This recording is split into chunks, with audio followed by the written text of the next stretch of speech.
Shriver. We're here to talk about books that have changed the world and have changed us. And I'm Gary Shriver, and this is the How to Love Lit podcast. If you're listening to us for the first time, or you have been listening for a while, could you please take a second and scroll down to the bottom of your podcast app and hit the 5 stars? That helps us move up in the world. And if you're thinking, I don't know if I want to give them 5 stars, rest assured, we've got a great discussion today about a great poet and short story writer. You will not regret it. You're gonna love it. He's a fan favorite, even though I have to be honest, he's not one of my personal favorites. No disrespect. It's on me. Today we're going to be talking about, and we'll be talking about him next week too, the one and only Edgar Allan Poe. Should we have spooky music when you say that? I mean, I like Edgar Allan Poe, and I remember reading his stories in class as a teenager, and it's one of the few things I actually remember from my high school English classes, and the stories are very entertaining. I know, and he's still super popular. All of my kids really like him, which is incredible because he's super hard to read. And I brought this up when we were talking about Mary Shelley's Frankenstein, but I really don't like being scared. And Poe's scary. He is. His writings find humor even in the way that they're grotesque, and that's a lot of the reason why people like him. There's a range from gothic horror to true evil, to the struggle between the rational and the crazy. And sometimes they're even sad, but mostly they're frightening. That's his contribution, and it's just not my genre. I have to respect the art. I tried to pick a couple of less creepy pieces for this series, though. I don't want to go down that road of burying people alive, and he can do that.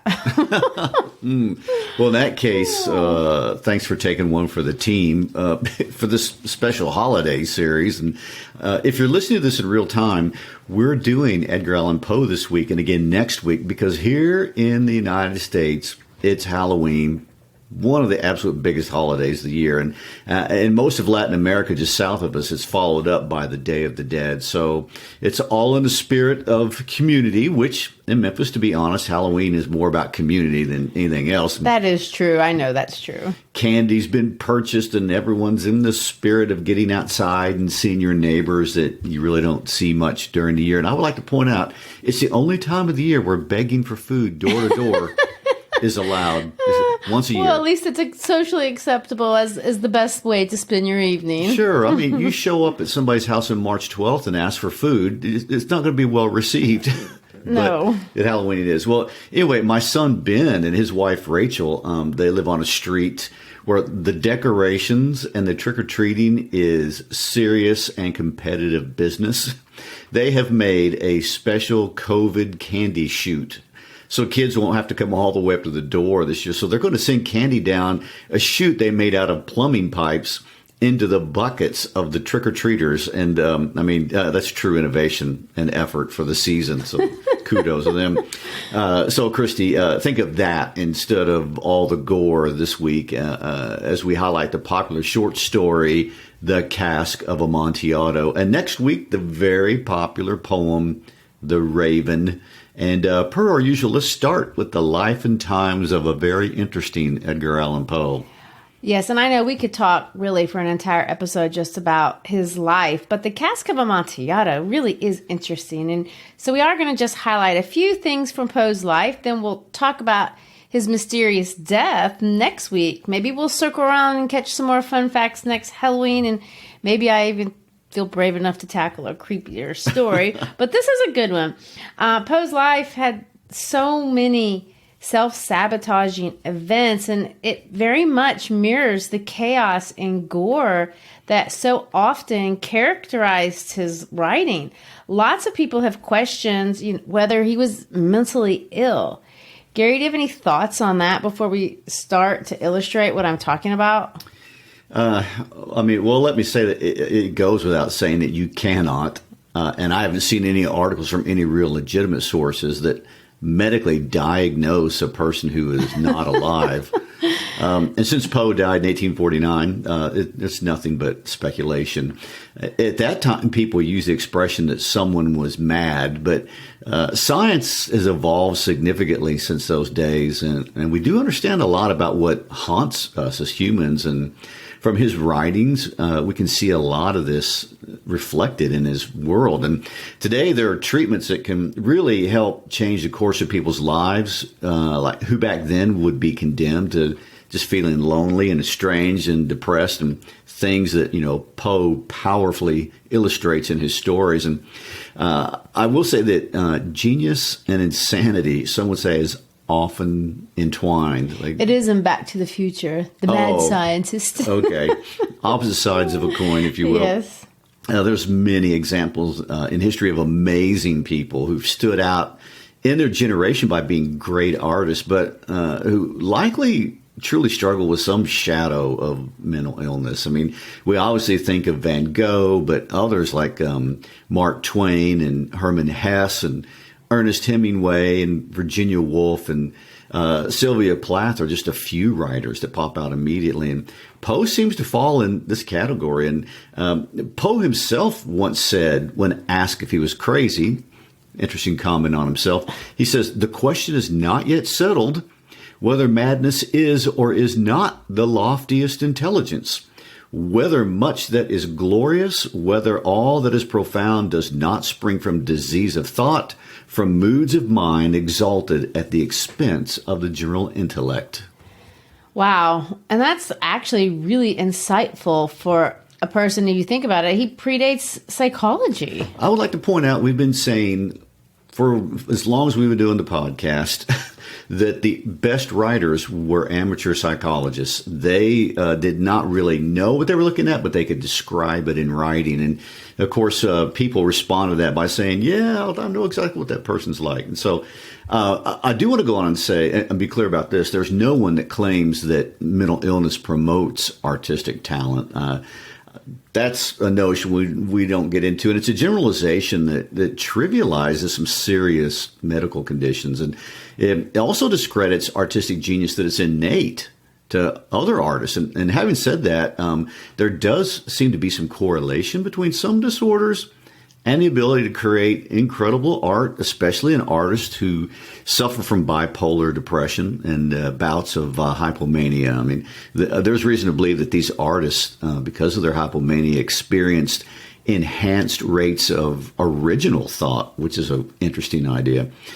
They can experience unusual creative thinking, increased productivity. There's evidence to suggest that these artists also experienced increased fluency and frequency of thoughts. That's another great idea.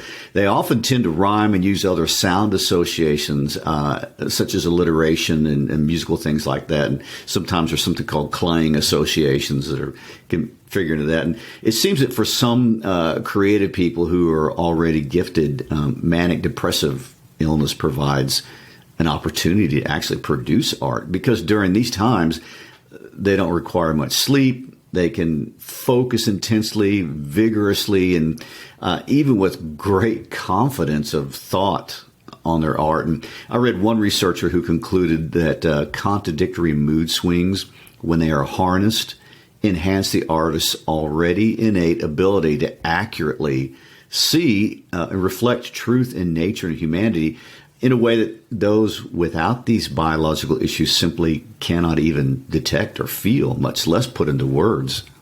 Wow. So what you're saying is, if you are already a genius, an artistic genius, this disorder could actually help you enhance your genius into works that maybe you otherwise wouldn't have been able to do? Yes, that is possible. And see the world from a perspective that others simply cannot see. So, I mean, that's one way of thinking about it. And of course, it goes without saying that any mental illness naturally comes with a lot of struggle. And Edgar Allan Poe, whether he suffered, as some suggest, from bipolar depression or not, he really seriously reflects great struggle. I mean, so much internal and external struggle, lots of it that he created himself. But a lot of it he did not. He was victimized, especially as a child.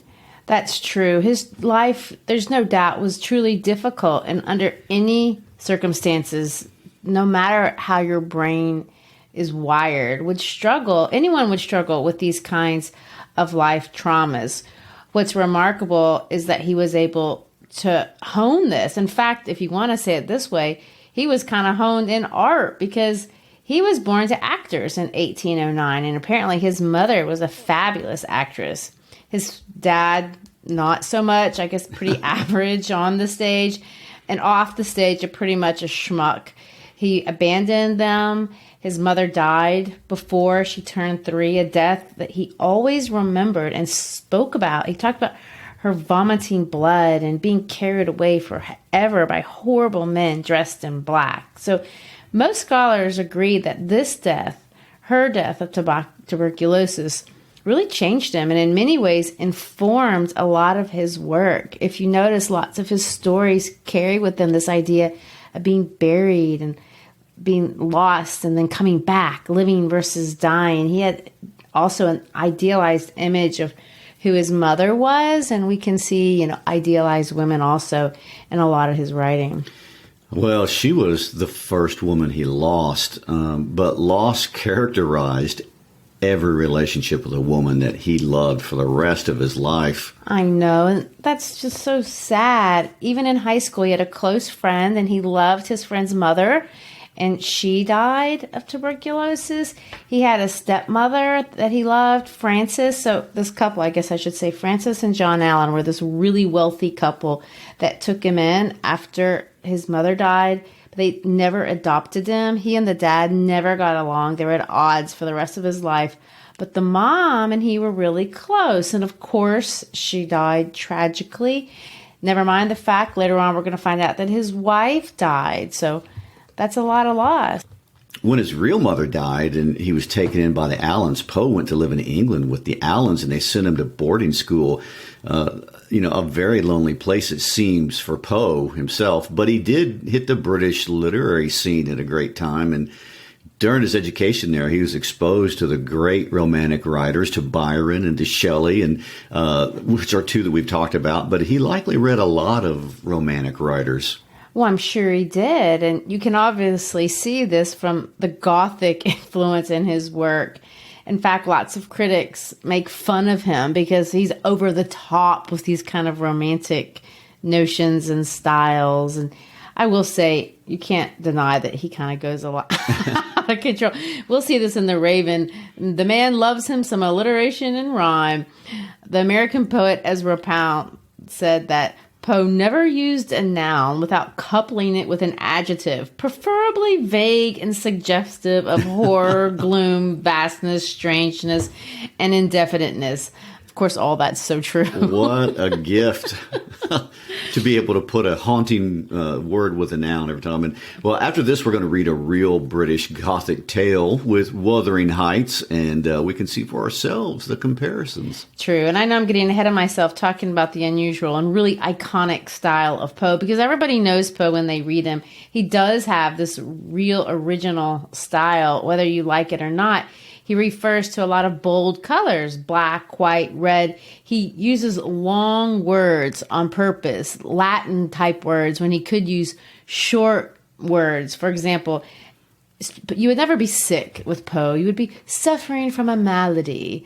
So that kind of thing is just all over the place. Well, contrived right or not, he was clearly extremely bright. And when it came time, Poe managed to get admitted into the University of Virginia, where he studied French, Italian, Spanish, Latin. Obviously has a gift for language. Yes, for sure. In every way. And he was doing really well until he self-sabotaged, and he got mad because Mr. Allen wouldn't give him enough money to live off of. So by way of getting back, he took up gambling and he ran up debts and got himself repeatedly drunk to the point he got thrown out of school.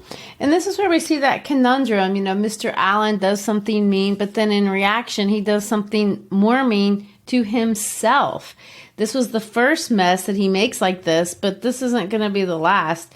His relationship with alcohol is also particularly bad. He can't handle it. After leaving Richmond, he goes to the army. And again, he starts off doing really, really well because he's really smart, and he moves up the rank to regimental sergeant major, which is as high as you can go as an enlisted person.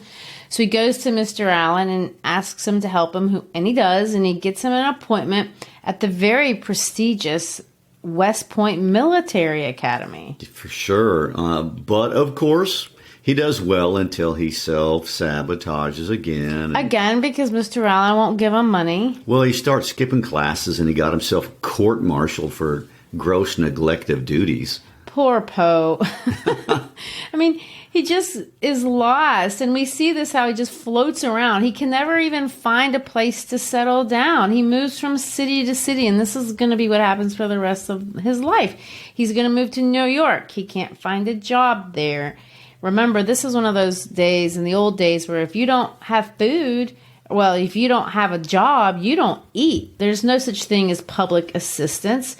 So he reaches out to Mr. Allen. Mr. Allen, nothing. Which, by the way, Mr. Allen's really, really wealthy. I also want to point out that although I make it sound like he's floating around idly, he is writing, and he's producing a couple of books of poems. But you can't make money as a writer in those days. You can barely make it these days. Eventually, he moves to another city, Baltimore, to live with a relative, a woman by the name of Mrs. Clem, his aunt. And he gets a little bit of luck because he gets a short story published. People like it. It attracts the attention of a recognized novelist, a woman named Mrs. John P. Kennedy. And she gets him a gig as the assistant editor at the Southern Literary Messenger, which is a very impressive literary magazine. It's a great break. It's so good that he moves again to be able to take this job. So this time he brings Mrs. Clem and her daughter, Virginia, with him back to Richmond. So they have this new little family. He truly loves them. And I will say it's not but a few years before he marries Virginia, Mrs. Clem's daughter. Which is one of those things people know about him that can gross them out. There really is not a satisfactory explanation for why a 27-year-old man would marry a 13-year-old girl. I know. There's the bit of the yuck factor with the ages. And if it makes you feel better, they did lie. They tried to say she's 21, but no one believed them. I read some people that said you could barely believe she was 13. But it doesn't seem like they probably consummated the marriage. He just seemed like he wanted a family. And that worked out, except he couldn't be likable. He just can't be likable. He seems like actually a really jerky person. I mean, at this job, he's so arrogant and he's mean-spirited and he's always making enemies in the publishing business. He would lie to people about what he did at the magazine. He claimed to be way more important than he really was. Then in the magazine, he would lambaste popular writers. He would insult the readers of the magazine itself. I mean, it's kind of funny. I mean, I read one quote where he said this. He's going to chide all Americans. He says, American readers, he chides us for liking a stupid book the better because sure enough, it's stupidity that's American. Well, he also published stories that were so horrifying. They were insulting. A lot of people know the famous story Berenice, where a man prepares to marry his cousin, but then actually ends up burying her alive and then digging her up again. It has stuff about teeth. It's so weird. It's shocking. And he does it totally on purpose. Well, he was one of the first artists. And of course, this is the concept behind all social media clickbait, but in all kinds of TV shows now. But he understood that shocking and insulting gets you noticed, and you can't be famous if no one knows who you are. And Poe actually said that. Well, I guess that is true. But Poe kept getting himself into so much trouble. He could not moderate. He would get fired, go somewhere else, get another job, insult people all over again. It's just this real self-sabotaging pattern.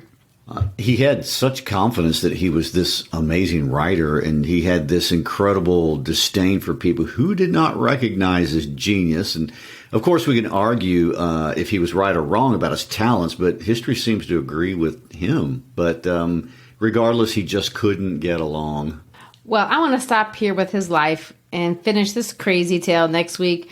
But I did want to end with a very interesting insult that relates to this story that we're getting ready to read. So in 1840, Poe is back in Philadelphia. getting fired by yet one more boss.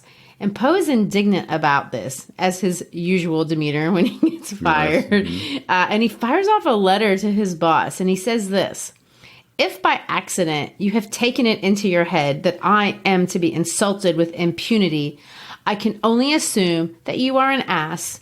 Nemo me impune lacessit," which is my poor attempt at reading Latin. Yeah. But this Latin phrase means this: no one insults me with impunity. Which is interesting because that is the inscription that we're going to read in the story, The Cask of Amontillado. It's also an ironic turn of phrase because it seems there was absolutely no one in the literary world that Poe would not just blast and savage in review after review. And he was a huge insulter. He even accuses Henry David Longfellow of plagiarism, which from what I read, Poe wasn't above himself. No, he wasn't. He did it more than once. His whole professional life is picking one fight he can't win after another. I mean, just professional derailment for no real apparent reason. And he'd get a break, work really hard to make something happen, and do something so deliberate and horrible that it guaranteed failure. And a lot of this was peppered by alcoholic drinking binges that all that didn't do him any good. True. Poe is a man that felt slighted by humanity.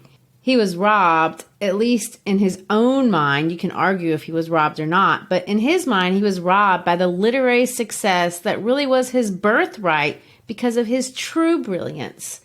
There were those who were far worse than him, less talented than him, but they were getting more results than him, more money, more fame. It's no wonder that by 1846, he would write what would become one of his most famous stories. And it's a story that really channels this feeling we've all experienced, if we're honest, from time to time, when someone who is lesser than us becomes more successful and they don't recognize that their success is not earned. This person looks down on you. They have an inflated sense of themselves. And in this story, that kind of person gets what they deserve. At least in Poe's mind, they get the Cask of Amontillado. Well, like I said, this is the first story of his that I ever remember reading. Well, it's a great one for a lot of reasons. And we're going to read the whole thing. But before we do, I want to give you some of the literary things to look for when you read it. Because beyond channeling our desire for revenge, it's a very clever story. Poe had these rules of what he thought constituted a great story, and A Cask of Amontillado follows all of them. His first rule for a short story is that you should be able to sit down and read the whole thing in one setting. The second rule is that it should have a unity of impression. In other words, everything in the story needs to lead you to what one thing that author is trying to do. He also thinks that a tale should be self-sufficient. It should contain within itself all that is required for its comprehension. And he does this. He's going to pack it all in. Every detail leads to something. Every word is intentional. Every name is symbolic. Every piece of dialogue is ironic.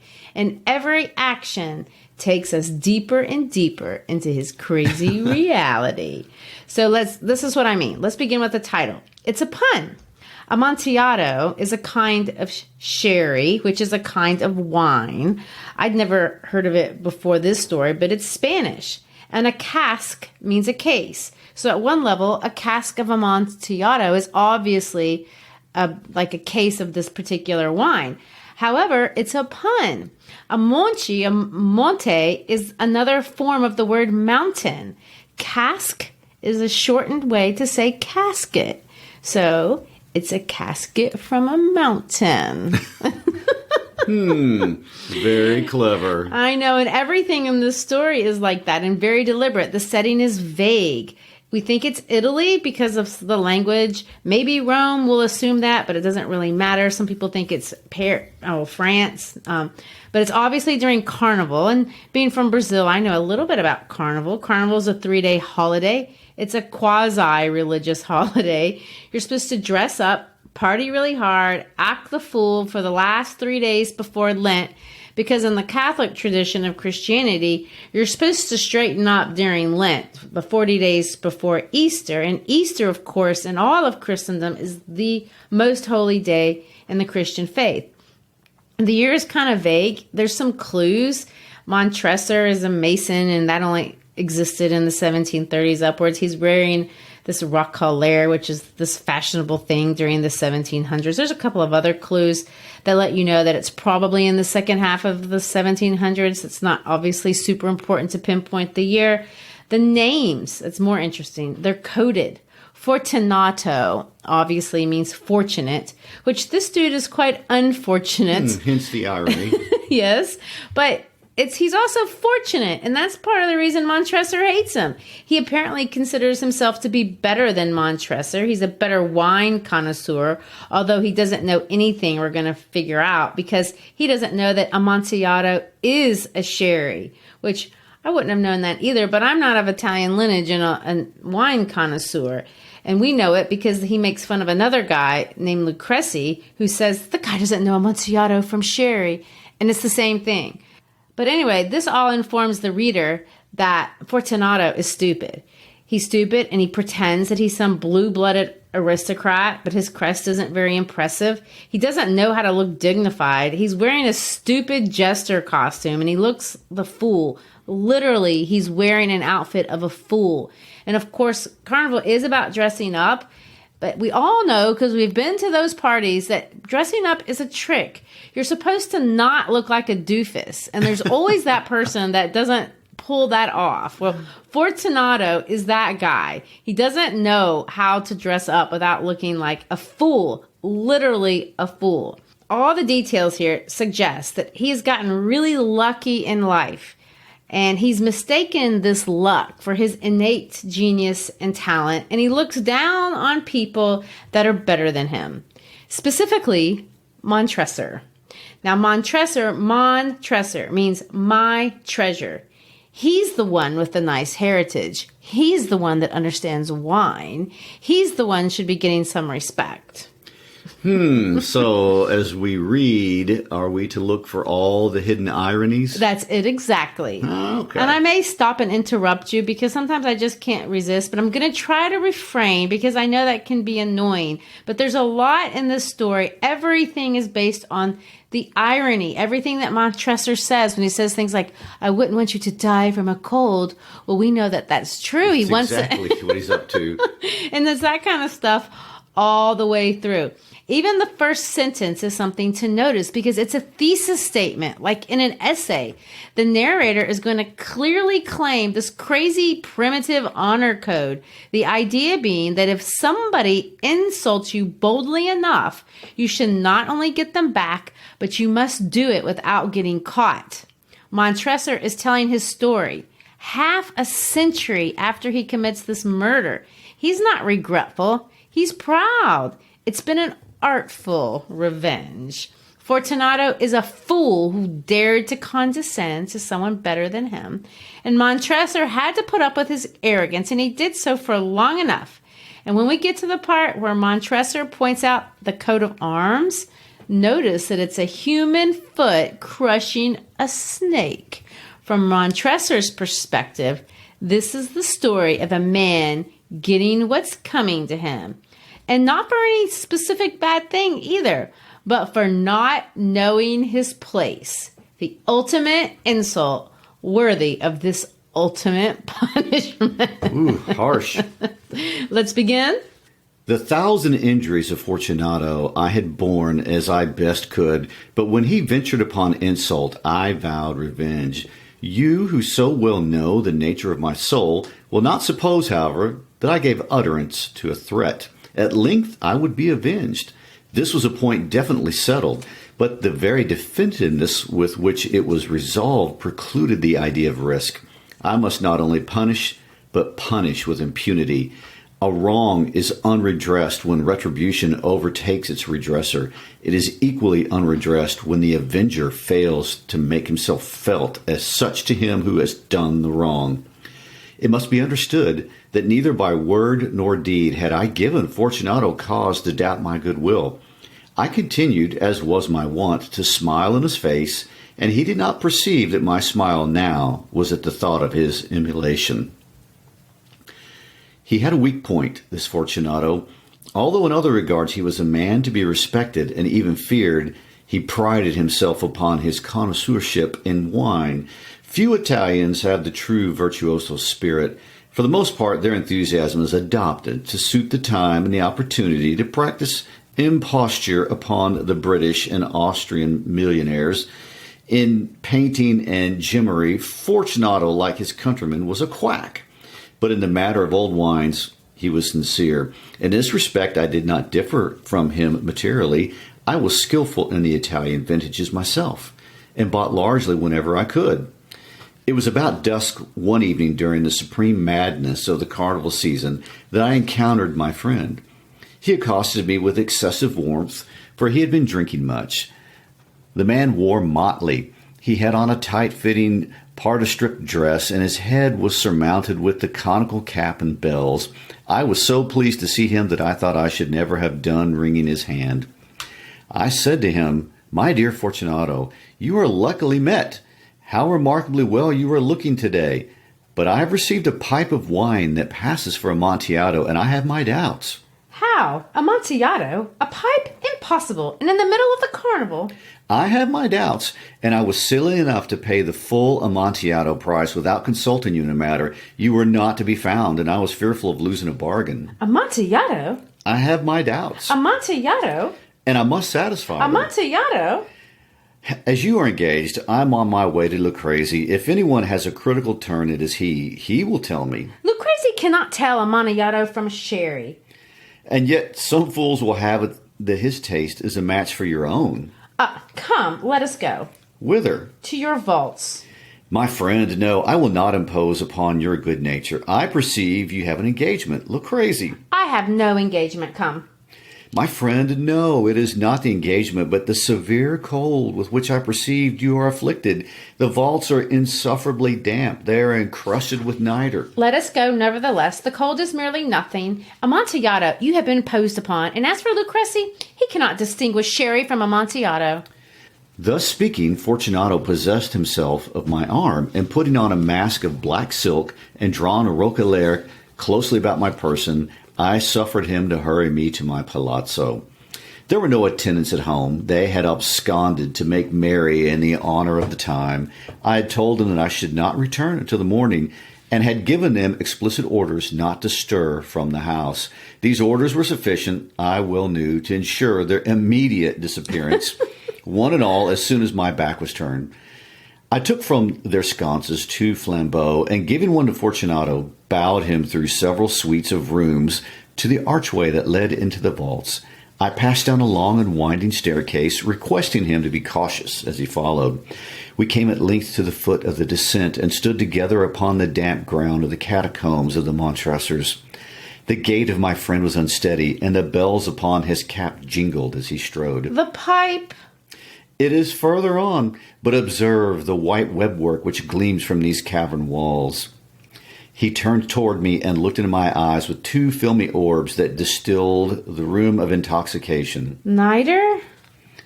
Niter, I replied. How long have you had that cough? My poor friend found it impossible to reply for many minutes. It is nothing. Calm, I said with decision, we will go back. Your health is precious. You're rich, respected, admired, beloved. You are happy as once I was. You are a man to be missed. For me, it is no matter. We will go back. You will be ill, and I cannot be responsible. Besides, this is Lucrezi. Enough. The cough is a mere nothing. It will not kill me. I will not die of a cough. True. And indeed, I had no intention of alarming you unnecessarily, but you should use all proper caution. A draught of this medic will defend us from the damps. And you notice he won't die of a cough. Here I knocked off the neck of a bottle, which I drew from a long row of its fellows that lay upon the mold. Drink, I said, presenting him the wine. He raised it to his lips with a leer. He paused and nodded to me familiarly with his bells jingle.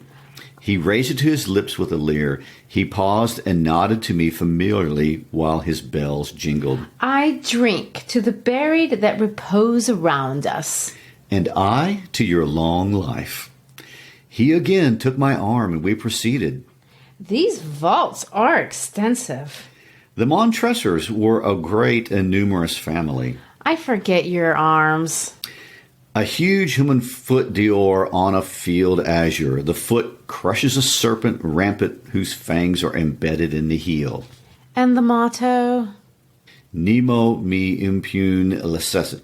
And remember, that's the line that he said from the boss. And I probably said it as improperly in Latin as you did earlier. Good, he said. The wine sparkled in his eyes and the bells jingled. My own fancy grew warm with the medic. We had passed through long walls of piled skeletons with casks and puncheons intermingling into the inmost recesses of the catacombs.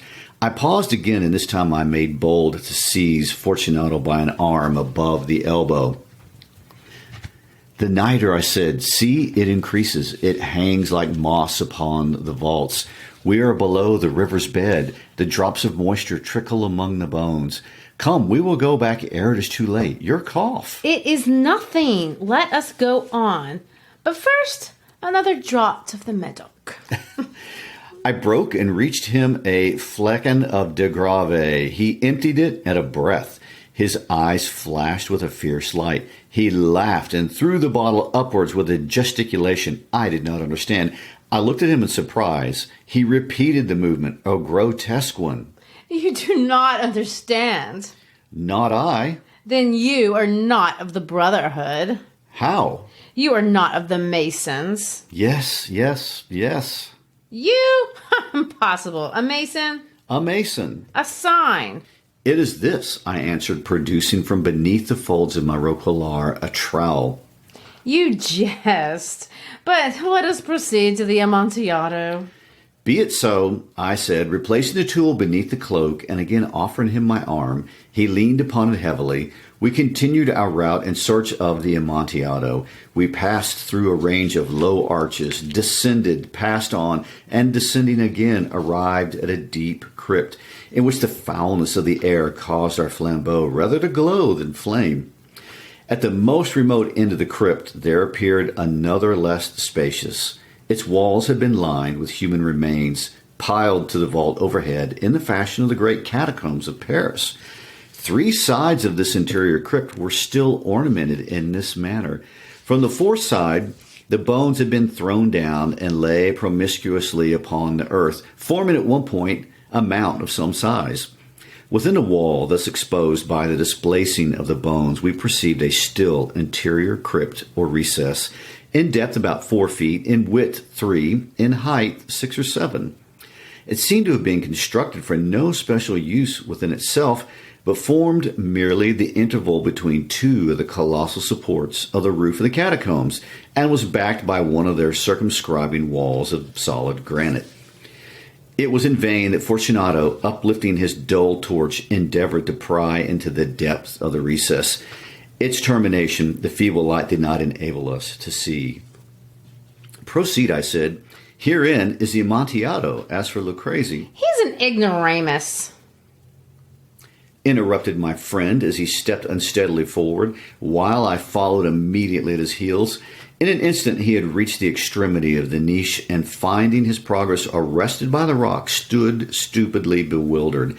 A moment more, and I had fettered him to the granite. In its surface were 2 iron staples, distant from each other about 2 feet. Horizontally, from one of these depended a short chain, from the other a padlock. Throwing the links about his waist, it was but the work of a few seconds to secure it.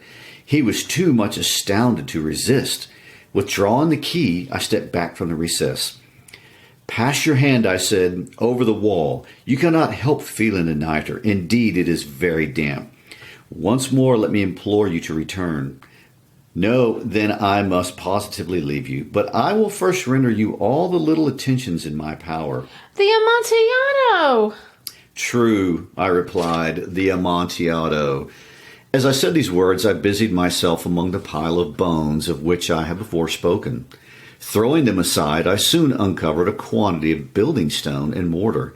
With these materials, and with the aid of my trowel, I began vigorously to wall up the entrance of the niche. I had scarcely laid the first tier of the masonry when I discovered that the intoxication of Fortunato had in great measure worn off. The earliest indication I had of this was a low moaning cry from the depth of the recess. It was not the cry of a drunken man. There was then a long and obstinate silence. I laid the second tier, and the third, and the fourth, and then I heard the furious vibration of the chain. The noise lasted for several minutes, during which that I might hearken to it with the more satisfaction. I ceased my labors and sat down upon the bones. When at last the clanking subsided, I resumed the trowel and finished without interruption the fifth, the sixth, and the seventh tier. The wall was now nearly upon a level with my breast. I again paused, and holding the flambeau over the masonwork, threw a few feeble rays upon the figure within. A succession of loud and shrill screams, bursting suddenly from the throat of the chained form, seemed to thrust me violently back. For a brief moment I hesitated. I trembled. Unsheathing my rapier, I began to grope with it about the recess, but the thought of an instant reassured me. I placed my hand upon the solid fabric of the catacombs and felt satisfied. I reapproached the wall. I replied to the yells of him who clamored. I re-echoed, I aided, I surpassed them in volume and in strength. I did this, and the clamorer grew still. It was now midnight, and my task was drawing to a close. I had completed the 8th, the 9th, and the 10th tier. I had finished a portion of the last and the 11th. There remained but a single stone to be fitted and plastered in. I struggled with its weight. I placed it partially in its destined position. But now there came from out the niche a low laugh that erected the hairs upon my head. It was succeeded by a sad voice which I had difficulty in recognizing as that of the noble Fortunato. The voice said, A very good joke indeed. An excellent jest. We will have many a rich laugh about it at the palazzo. Over our wine. The Amontillado. Yes, the Amontillado. But isn't it not getting late? Will not they be awaiting us at the palazzo? The Lady Fortunato and the rest? Let us be gone. Yes, I said, let us be gone. For the love of God, Montresor. Yes, for the love of God. But to these words I hearkened in vain for a reply. I grew impatient. I called aloud, Fortunato! No answer. I called again, Fortunato! No answer still. I thrust a torch through the remaining aperture and let it fall within. There came forth in return only a jingling of the bells. My heart grew sick. It was the dampness of the catacombs that made it so. I hastened to make an end of my labor. I forced the last stone into its position. I plastered it up against the new masonry. I re-erected the old rampart of the bones. For the half of a century, no mortal has disturbed them. In pace requiescat. Pretty gruesome story. Well, I don't know if I should say peace out on that note. Oh, I don't know. But thanks for being with us today. Check us out on our How to Love Lit podcast page, our Facebook page, our pod page, and our Instagram page. And for real, peace out.